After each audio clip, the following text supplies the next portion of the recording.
Welcome to today's Explainer. We're diving into a very universal vulnerability today. It's that sudden, chilling drop in your stomach when you realize you're completely alone in your house. The world outside is pitch black, and the silence is suddenly broken.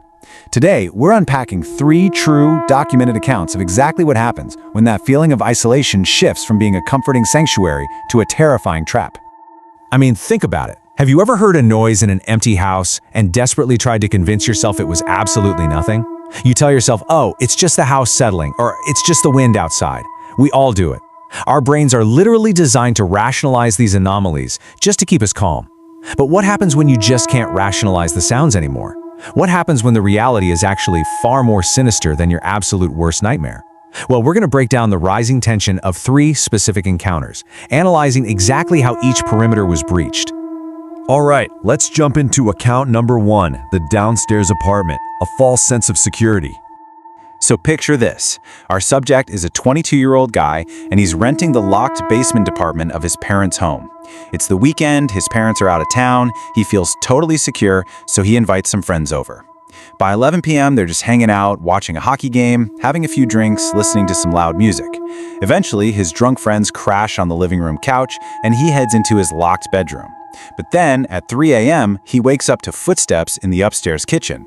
Now his brain instantly rationalizes it. He figures, oh, it's just my buddies getting water from the main fridge up there. Then at 3:15 a.m., his locked bedroom doorknob suddenly twists from the outside. Again, he assumes it's just his drunk friends messing around, so he ignores it and just goes back to sleep. And the next morning, when his friend totally denies trying to open the door and blames it on just being drunk, the anomaly is dismissed. But here's where the tension really skyrockets. What if it wasn't his friends? Let's move ahead to the second night.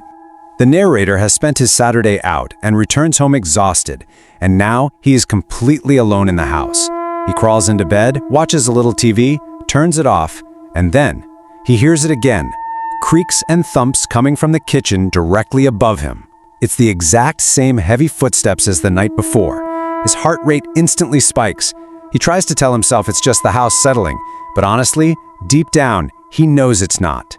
A light knock. Then the doorknob turns. The knob to his bedroom jiggles, exactly like it did the night before. Except tonight, he is completely alone. He springs right out of bed, adrenaline just pumping through his veins. He silently grabs a blunt object and wedges himself behind a corner dresser. Sitting there in complete silence, he starts desperately texting his family and friends, hoping by some miracle one of his buddies is just playing a really bad prank on him. Nobody answers. So he dials 911, whispering to the operator, and then waits in agonizing silence for the police to finally tap on his bedroom window.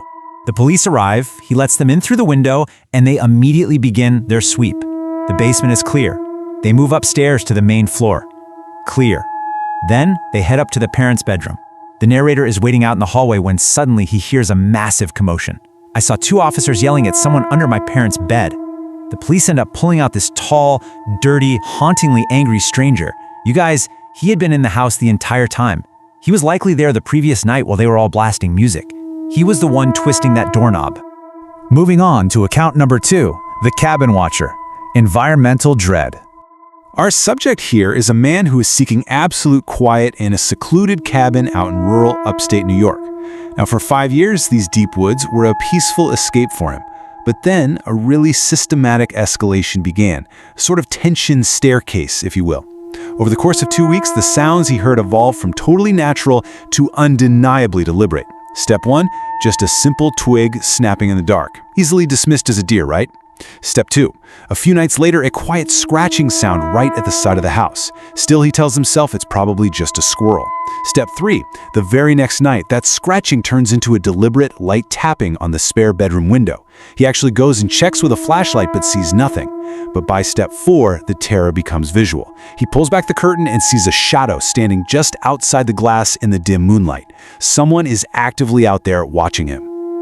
Fed up and terrified by these noises, he grabs a crowbar and decides to investigate that unused spare bedroom where the sounds were coming from. He sweeps the entire room. Nothing. But just as he turns to leave, his stomach completely drops. The closet door was ajar, a door he literally hadn't touched in months. He shines his flashlight into the dark corner of that closet and finds a small piece of dark, torn cloth snagged on the wall. Someone hadn't just been outside. They had been inside his house.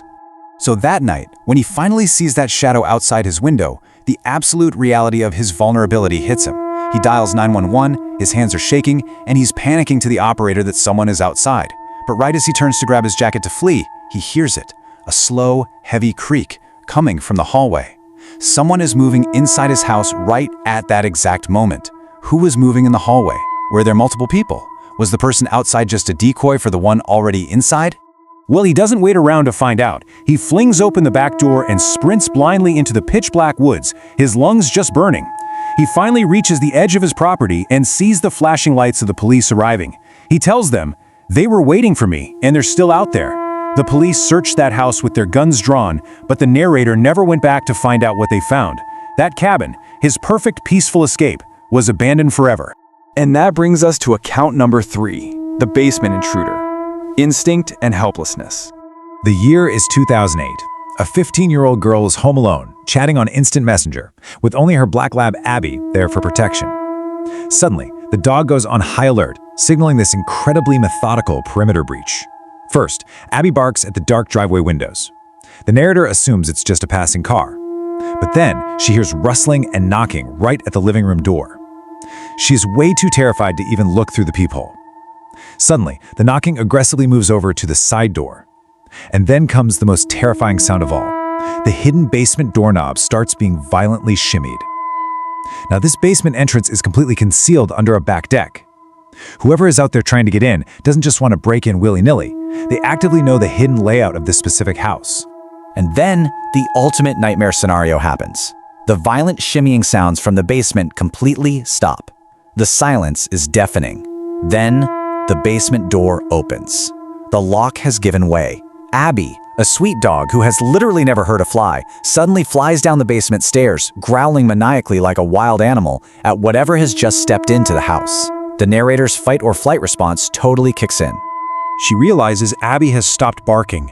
Fearing the absolute worst, she calls the dog back upstairs, quickly bolts the interior basement door, and grabs the home phone. I grabbed the home phone and ran into the closet where one of the guns was stored. Just picture the sheer terror of a 15-year-old girl sitting armed in a pitch-dark closet, her finger hovering over the 911 dial, just waiting for the door to be kicked in. Finally, after what feels like an eternity, the front door opens. But it's not the intruder. Her parents have finally returned home. Her dad immediately grabs his gun and sweeps the entire property, but they find absolutely no one. But the twist arrives the very next afternoon. There's a knock at the front door. The narrator darts into another room in absolute terror. Her dad opens it to find Uncle Pete. Uncle Pete was notoriously known in the family as this deeply unsettling, narcissistic creep that everyone actively tried to avoid. He is standing there holding a gift card for the narrator, thanking her for giving his daughter softball lessons. And he just casually mentions, "Yeah, I tried to stop by last night to drop it off, but no one was home." The dad immediately slams the door in his face. It was Uncle Pete violently testing every single door in the dark. You see, knowing the identity of the intruder didn't actually bring any peace. It brought a far more sinister reality into focus. Why deliver a simple thank you card at 11 p.m.? Why didn't he call first?